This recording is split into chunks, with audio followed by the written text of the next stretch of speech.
Так, ребята, 150-я Corolla. Сегодня меняем втулочки стабилизатора. Вывешиваем обе стороны. Колеса можно не снимать. Вывешиваем, чтобы снять напряжение со стабилизатора. Сейчас я лезу под машину.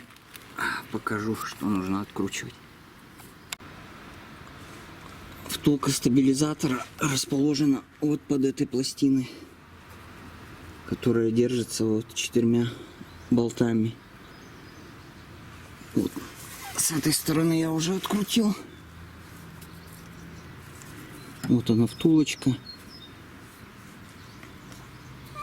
Получается прижимная. И сейчас откручиваю со второй стороны, чтобы стабилизатор был более, так скажем, податлив. И буду снимать втулку, потому что она там сидит в своем месте и нужно будет отгибать стабилизатор. Сейчас откручу и подключусь. Ну вот, ребята, обе пластины откручены, которые держат втулку. И сейчас монтажечкой берем, отгинаем. И легко стабилизатор отходит. И можно вытаскивать втулку.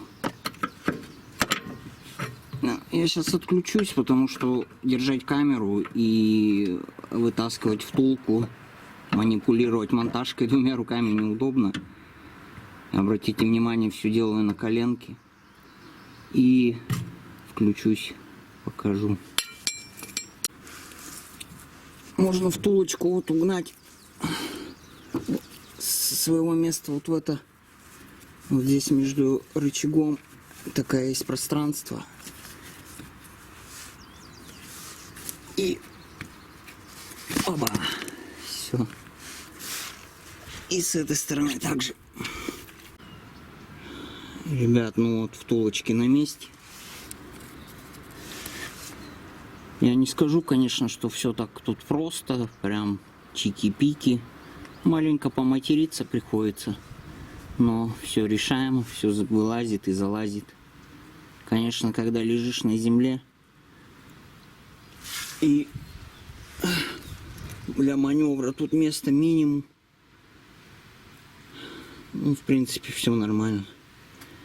Все, сейчас осталось прикрутить пластины обратно, прижимные, и в путь.